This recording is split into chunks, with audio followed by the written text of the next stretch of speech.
My name is Dr. Andrew Heyman. I'm one of the co-chairs of Metabolic Medical Institute, and I'm delighted to talk about a topic that I think is extraordinarily important to all of us. And in fact, it's often the core of conversation when clinical lectures break. And I usually see learners who are in active practice breaking into small groups and asking each other, well, how do you make ends meet? How do you support the health of the practice overall? How do I pay my bills and become financially successful? And I think that there's no one good answer to this. There are many answers, and some better than others, and a lot of it depends on the unique situation that the current practitioner is in. And to begin to more formally address how do I build a successful practice, MMI has put together a team of experts to begin to educate our attendees on really what I would call the health services side of metabolic medicine. And this is a relatively unique area. I think it's outside the comfort zone of a lot of practitioners who have spent all of our lives learning how to practice good medicine, and very little of that time learning how to run an effective business. But you really can't help anybody if you can't keep your doors open.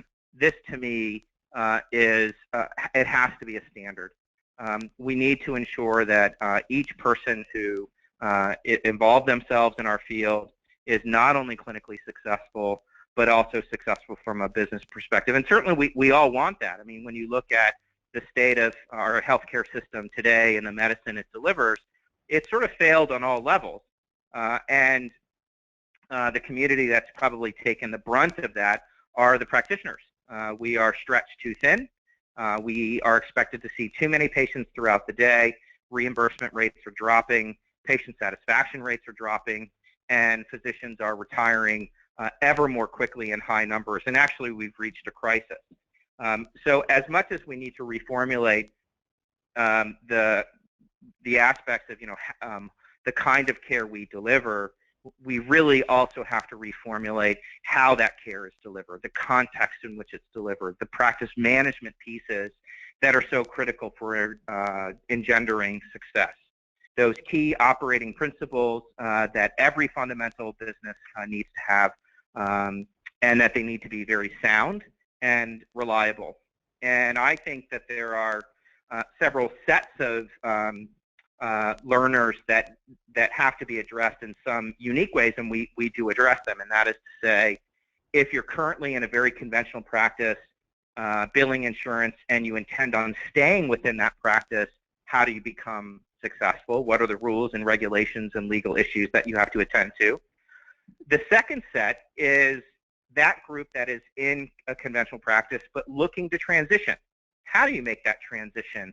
What are the features that I have to really focus on in order to make the leap into what ultimately will likely be a cash-based practice? The set of activities that you have to do in that position is very different than if you intend on staying within an insurance-based model. So transition issues, I think, are huge.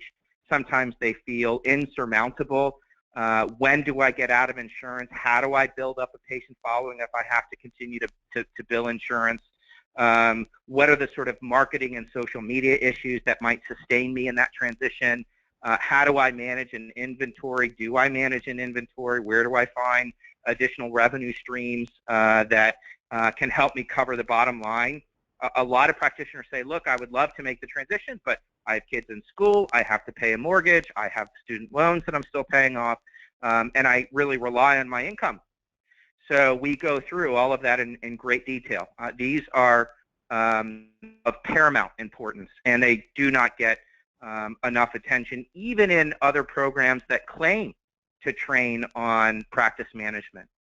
And then the third is that group that's already in a cash-based practice, but they're looking to sort of enhance their revenue and create more success in terms of reputation, social media presence, as well as sort of operations and the financial bottom line. I think one of the things that's very unique in what we do is we focus on financial and operational stability. So we go through what is a profit and loss statement, what are key financial ratios that are important for our style of practice, how do I know if I'm under or overstaffed, how do I make decisions if I have an open room in terms of what kind of service I might put in that room. These are called opportunity costs. And so we show how to do those calculations, how to think about these critical decisions that we all have to make on a daily basis. We build off of the role of social media. How do you extend your image in the marketplace? How do you build a following? Even if you're in a conventional practice, we think this is key, especially for transition-related issues. So we spend quite a lot of time on marketing, PR, and social media, in addition to operations and finance. And then finally, it really is also about what are the legal and ethical issues that have to be addressed as well. There's some unique things that we all should be aware of, and sometimes I'm surprised at what people don't know in that regard when they get into this kind of medicine, which creates risk and legal vulnerability. So all of these have to be addressed and condensed into a relatively short period of time. So we're very focused on the practical aspect of what creates success. This is not about how do I bring in a weight loss program into your practice. I see that a lot. It's just where do I seek extra revenue. This is about how do I run a business.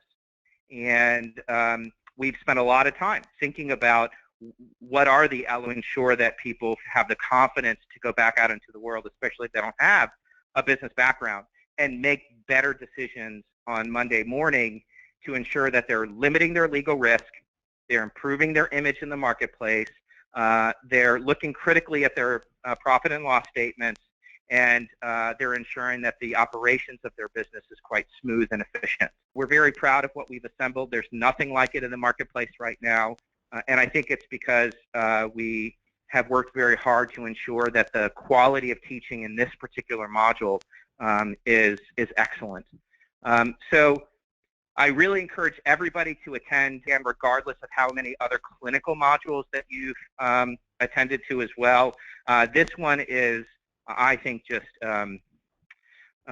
really required in that sense. And even though it's not necessarily part of the core fellowship, I think it's required of everybody that is involved in our style of practice, because I want everybody to be successful. And as I said before, it doesn't matter how great a clinician you are if you can't keep your doors open. I encourage everybody to attend, and I hope to see you at our upcoming practice management module.